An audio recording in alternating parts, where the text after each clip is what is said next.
शून्य स्थावर जंगम व्यापुनी राहिला अखंड शून्य स्थावर जंगम व्यापुनी राहिला अखंड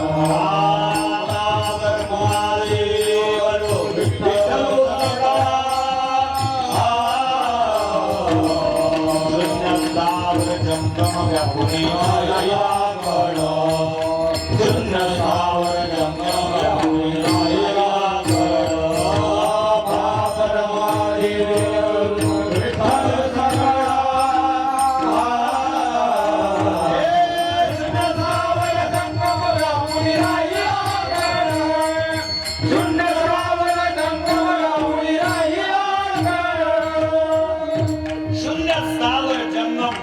राहिला अकड. सर्व ठिकाणी विद्यमान सत्ता उपयोग नाही आम्हाला वर्तमान पाहिजे आणि त्याचं वर्तमानीकरण म्हणजेच प्रगटीकरण. नसे लक्षात आलं काही लोकांच्या तो सोपं सांगतो पहा. इथे 119 वर्ष आहे केदारजी महाराजांच्या पुण्यतिथीचं काही वर्ष नाही. शतकोत्तर अर्थात रौप्य महोत्सवी 125. कार्यकर्ते काय करतात, गावातले तर आहेतच आहे म्हटले, पण आपल्या गावातून क्लास 1 क्लास 2 कोण कोण मुंबईला कोण कोण दिल्लीला आहे त्याची यादी काढतात. पत्रिका छापली की पहिल्यांदा त्याला पत्रिका टाकतात, त्याच्यावर चिठ्ठी टाकतात. श्री हरिभक्ती बरा नमोगमो यांना सप्रेम देहरी विनंती विशेष चिठ्ठी लिहिण्याचे कारण की आपल्या गावामध्ये गेल्या 125 वर्षापासून चालत असणारा संत केदारजी महाराजांच्या पुण्यतिथीचा सप्ताह यावर्षी होतोय आणि फार भव्य प्रमाणात करण्याचं ठरवलेलं आहे. कृपा करून नाही 7 दिवस निदान एका दिवसाकरता तरी काल्याच्या कीर्तनाच्या दिवशी यावं. गावकऱ्यांची प्रामाणिक इच्छा आहे तुमचा नागरी सत्कार करण्याची. ती चिठ्ठी त्याला गेली की त्यालाही वाटतं नाही आपण गेलं पाहिजे. काल्याच्या अगोदरच्या दिवशी तो मुंबईतून निघतो, नागपूरला येतो, तिथंच रेस्ट हाऊसला फ्रेश होतो आणि 12 वाजेपर्यंत गावात येतो तरोड्यात.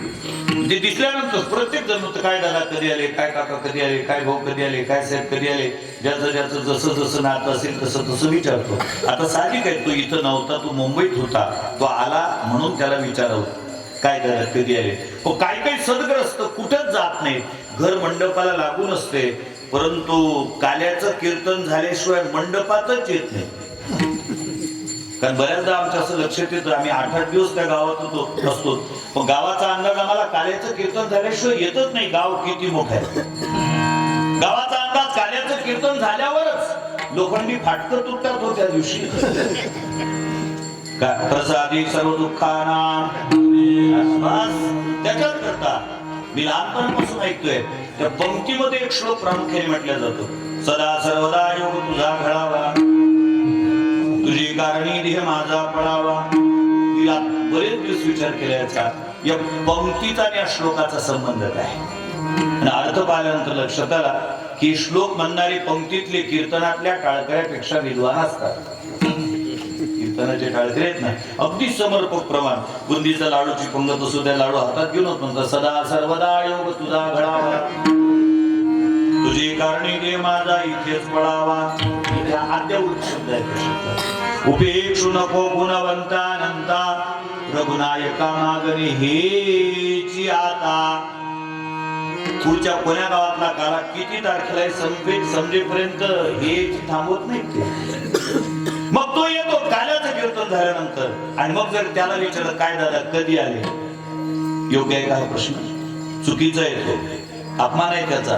तर तो कुठं गेलाच नव्हता, त्याला कधी आले असं विचारणं चुकीचं आहे. त्याला विचारायचं झालं तर काय विचारायचं, काय दादा कधी प्रगटले. योग्य शब्द कोणता आहे, कधी प्रगटले. जसे काही काही लोक नुसते पंक्तीत प्रगटतात आणि पंगत झाली की अंतर्धान, काही दुसरी पंगत वाढतात ते नाही. तसं भगवान सुद्धा एखाद्या विशिष्ट कार्याकरता प्रगट होत असतो आणि प्रगट झालेला परमात्मा एक दिवस अंतर्धान पावतो, म्हणून त्याची जी साजरी केल्या जाते त्याला जयंती असं म्हणतात. परंतु संत हा जो काही वर्ग आहे हा या दोघांपेक्षा वेगळा आहे. संत जन्मालाही येत नाहीत म्हणून संत मरतही नाही, संत प्रगटही होत नाहीत म्हणून संत अंतर्धानही पावत नाहीत.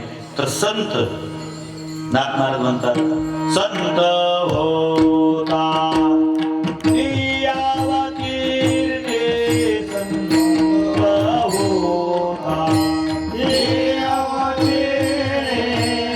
संत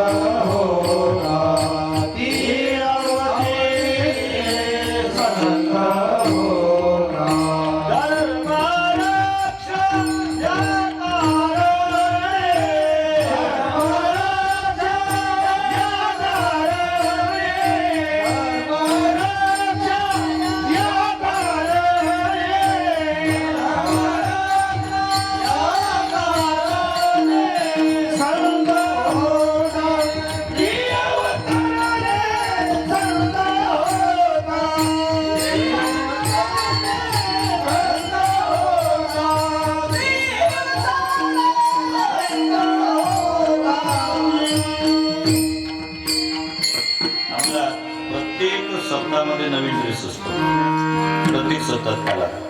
पण मी प्रामुख्याने करतो, काल्याचं कीर्तन करताना ते ड्रेस नवीन घालायला होतात. मी नवीन ड्रेस घालतो पण दुपट जुनं ठेवतो.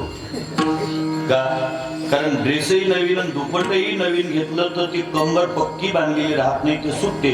म्हणून कपडे जरी नवीन असले तरी दुपटे जुने ठेवलेत मी. निष्ठू नाहीत. संत होताती अवतीर्णे. नागबाळ म्हणतात धर्मराज्याचं रक्षण करण्याकरता संत अवतरित होत असतात आणि म्हणून संतांची साजरी केल्या जाते. त्याला पुण्यतिथी असं म्हणतात. एरवी तिथ्या सगळ्या सारख्याच असतात. प्रतिपदा ते पौर्णिमा आणि प्रतिपदा ते अमावस्या सारख्याच तिथ्या असतात. परंतु केदारी महाराजांसारखे संत जे या अवनीतलावर अवतरित होऊन यावत जन्म पुण्याचं अर्जन करतात, पण यावत जन्म पुण्याचं अर्जन करून जाता जाता ते पुण्य सोबत घेऊन जात नाही, ते त्या तिथीला समर्पित करतात. म्हणून त्या तिथीला पुण्यतिथी म्हणून संबोधल्या जात असतं. आणि अत्यंत महत्वाचे एक वाक्य सांगून या विषयाला पूर्णविराम देतो. जीव जन्माला येतो म्हणून मरतो, देव प्रगट होतो, अंतर्धान पावतो, संत अवतीर्ण होतात आणि एक दिवस ते प्रयाण करतात व त्यांच्या जाण्याला प्रस्थान असं म्हणतात. पावावया उपासना ब्रह्मस्थानी प्रस्थान किंवा प्रयाण काळी दिवे विमान पडविले कडच्या काळामाजी अधूरवरी मानवरी घेऊन या निधामा गेले निरामणे सकळ सर्वदा दोष गेले. त्यांच्या जाण्याला प्रयाण